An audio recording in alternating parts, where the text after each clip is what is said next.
ketika diuji, ketika dia sudah di atas tumpukan kayu karena dihukum mati oleh Raja Namrud, tangan diikat, kaki diikat, dan diterlantangkan di atas tumpukan kayu. Kayu sudah dibakar, api sudah menyala, tinggal menunggu beberapa saat lagi dia akan terbakar hangus oleh api itu.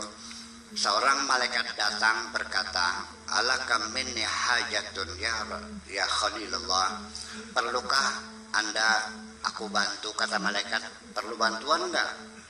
Artinya malaikat bisa menyelamatkan Nabi Ibrahim dari kobaran api itu. Tapi dijawabnya, amma minka fala, bantuanmu tidak kuperlukan.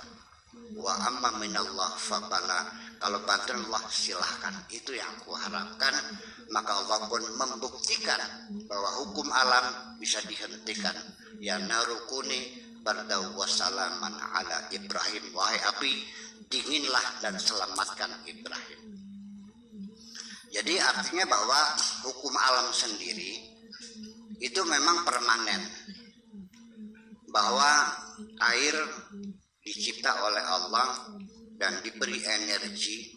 Hukum Archimedes itu bahwa air juga punya daya kekuatan tekanan. Dia akan mengambil bentuk sesuai dengan wadahnya. Kalau di dalam gelas maka air itu akan berbentuk gelas. Kalau di dalam botol kalau air itu ditumpahkan maka dia akan mengalir ke tempat yang lebih rendah. Kapal itu tidak tenggelam karena juga hukum Archimedes, air juga punya tekanan. Ya kan seperti itu. Tetapi Allah masih tetap berkuasa, tidak terikat dengan hukum alam. Bahwa Allah masih berkuasa untuk menghentikan hukum alam.